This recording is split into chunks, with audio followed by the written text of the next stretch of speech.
We're back again for another slideshow, professional writers. This week we'll look into formatting for the most common forms of workplace writing, letters, memos, and emails. These are short documents, usually no longer than 3 to 5 paragraphs. For that reason, these genres are pretty adaptable, and as we'll see, there aren't any absolute rules for how they need to appear. But readers do have expectations for these documents, so in today's slideshow, we'll discuss their basic design elements. Our goal here is to distinguish among these document types so that you don't need to worry about the formatting and can instead focus on the more important issue of what you're saying in the body paragraphs. This slideshow is meant to complement the short correspondence formatting PDF that's available on our Blackboard site. We can also consult chapters 8, 10, and 18 in our textbook. So if these forms are similar, how do you know which one to use? Traditionally, letters were used for external correspondence, whereas memos were used for internal correspondence. External means it's being sent to someone outside your company, while internal means it's going to someone within your own company. For that reason, we tend to think of letters as being more formal in both appearance and tone. So if you're applying for a job or sending a sales inquiry across town, you use the letter format. But if you're preparing a report cover sheet for your supervisor or notifying your employees about a policy change, you'd use a memo. However, technology has collapsed the distinctions between these genres. We don't deal with printed documents like we used to since email is so much timelier and more accessible. Once you get to the workplace, you'll gain a better understanding of which form to use depending on your employer's expectations. Basically, business is dictated by efficiency of time and cost. For that reason, these days we rely mostly on email since it's quicker and uses fewer resources. But there are times for letters and memos, and they've evolved to have fairly standard layouts. These next slides will elucidate those differences. Before that, here's a slide repeated from last week's lecture. I won't rehash everything I said back then, but it's worth reiterating the importance of designing our documents well. When we do, we demonstrate ourselves as competent professionals. Just like you don't walk into a job interview with your shirt untucked and your shoelaces untied, neither do you send off a job letter without checking it for errors first. If page elements are unbalanced, misaligned, or inconsistent, you look less prepared. I believe most readers will forgive 1 or 2 minor unintentional mistakes because we all make them and will drive ourselves crazy if we're trying to be perfectionists. But overall, if your short correspondence is poorly designed or edited, it reflects poorly on you. You'll never need to claim that you have a good attention to detail because your documents will show whether you do. For letters, memo, and email, the principles of alignment and grouping are most important. We know that many workplace readers tend to skim and they navigate the page by its visual arrangement. Think in terms of your resumes. When you had a column of bullet points, they were aligned horizontally as if by an invisible ruler. That way your reader recognized that all those bullet point entries were parallel in form. They followed as part of a vertical list, which our textbook discusses on page 435. Also, in terms of your resumes, you might have introduced extra white space between sections. Doing so meant that you were visually grouping all the information under the category of, say, education or employment. Our book talks about white space on pages 129 and 132. These concepts are more easily understood by viewing a document, though, so let's take a look at a couple letters. On this slide, we see 2 different ways you can organize your letter elements. Both letters contain the same information in the same order, and the only difference is how that information is aligned. From top to bottom, we have the return address, the date, the inside address, the salutation, the body paragraphs, and then the signature. On rare occasions, you might include lines below the signature for any enclosures or your typist's initials, but again, that would be rare. An enclosure could be like a receipt or a return envelope if you're mailing that along with your letter. And lucky you if you're in a position to be dictating your letters to a typist. Again, from top to bottom, we have the return address, date, inside address, salutation, body paragraphs, signature. The letter on the left illustrates modified block format. The only difference between that and the letter on the right, which is full block format, is where the return address, date, and signature appear. In modified block, those elements are nudged over to about the halfway point. In full block, they're all the way against the left margin. Neither approach is better, and the differences are truly superficial. Readers are most interested in the body paragraphs anyway, and they only view the addresses, date, and signature for reference. You can think of those elements like the offensive line on a football team.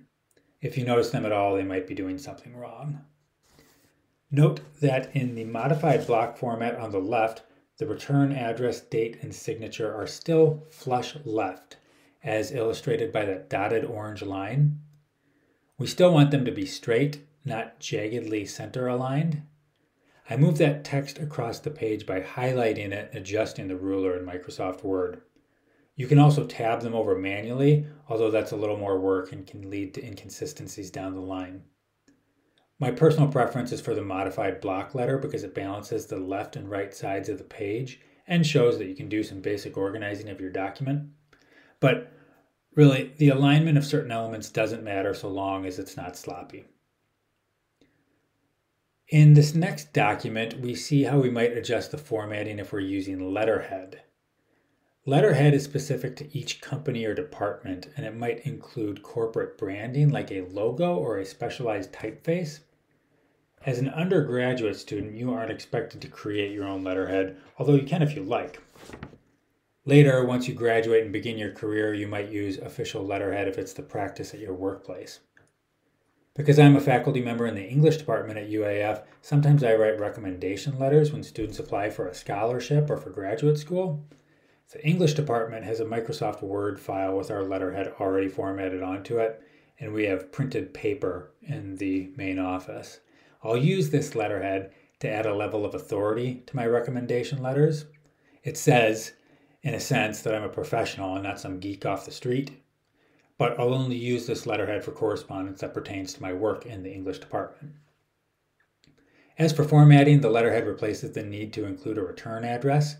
You see the first typed element of this letter is the date. After that, it's still the inside address, the salutation, the body paragraphs, and then the signature line. All the page elements are placed against the left margin.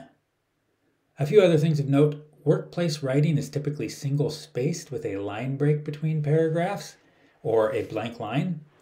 And usually we don't indent our paragraphs, although it's not wrong if you do indent, it is non-standard. That's because the blank line serves as an adequate visual break already. I know this approach is different from how you're expected to double space most of your writing assignments in college. But in workplace writing, we're actively trying to keep our messages short because that puts fewer demands on our readers. If you can keep your message to a single page, all the better, because that compresses it visually and makes the entire thing more accessible. Because memos are internal correspondence, they don't require addresses, yours or the recipient's. Up top, you have a line that says memo or memorandum or the company name. In this example, you see I put the name of our class. Then below that, you have lines for to, from, date, and subject. This looks similar to email, and I guess the fields in email evolved from the traditional elements included in workplace memos. Otherwise, it's another single-space document with blank lines between the paragraphs. Note that a memo does not include a salutation, Dear Kimberly, or whatever, nor does it include a signature line, Sincerely Joe. Instead, you'll authorize a printed memo by writing your initials beside the from line, but you don't need to worry about that if you're transmitting your memo digitally, like as an email attachment. In both memos and letters, there's a real art to crafting subject lines. You want to be descriptive but concise. More than 4 or 5 words in the subject line might be bordering on too long. You want to exclude phrases or information that's immediately obvious. For instance, you don't repeat the date or your own name in the subject line. This document on the screen also employs a section heading. Headings work like signposts guiding your reader's attention. They can provide structure to your document and they're useful as reference points. But if your document is short, section headings might be unnecessary. In those cases, a solid topic sentence can clue your reader into the paragraph subject. When we get into our longer documents later this semester, like your technical description and your white paper, you'll want to use headings to indicate the movement of topics and to vary the visual monotony of so much text on your page. On the topic of paragraphs, we should be cautious not to let ours get too cumbersome or long. In workplace writing, our goal is to be concise. But also, think of that feeling of dread we sometimes get at big blocks of uninterrupted text. I don't want to sound dramatic, but how do you react when you're reading an article online and you encounter a 200-word paragraph? Embarrassing to admit, but that's usually when I say TLDR and navigate away from the page. There are places for longer paragraphs that explore complex ideas in depth, but not always in the workplace, especially with short correspondence. Here we want to transmit our points directly and succinctly so that our readers know how to respond. Our textbook talks about paragraphing and topic sentences on pages 78 to 80. Very helpful. Lastly, we have the workplace genre of emails. Not much to say about email formatting since your message's appearance is determined largely by the default settings on your email provider. As I wrote in this document on the screen, it seems unnatural that I even typed a sample email into Microsoft Word. But like before, we want to acknowledge that your reader might be inclined to skim your message.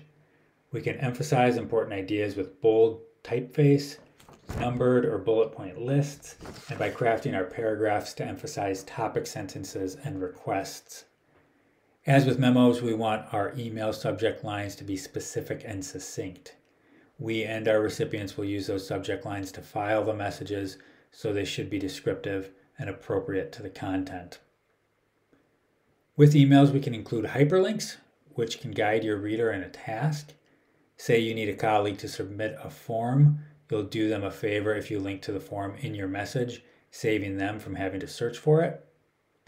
And your message will be more comprehensible if you embed that hyperlink into your text by using the toolbar. When you just paste in a hyperlink, it can look like gobbledygook with dots and slashes and extensions. My last suggestion with email is that you should remove formatting when you paste in text from elsewhere, which can be a problem in Gmail, I've noticed. When I copy and paste, the text appears in a large sans serif font, whereas the Gmail default is for a medium-sized serif font.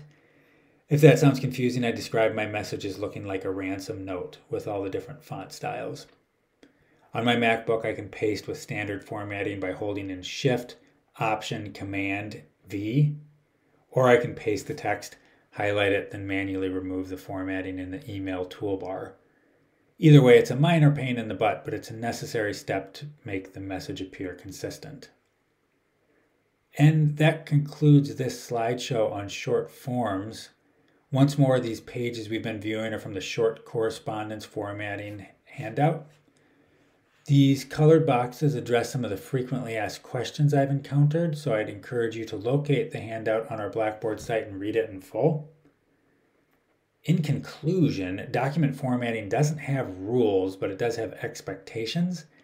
Your readers are most interested in the body paragraph, so if your formatting doesn't get in the way of that, you're doing fine. And that's all. I'll see you back here next week as we begin our technical descriptions unit.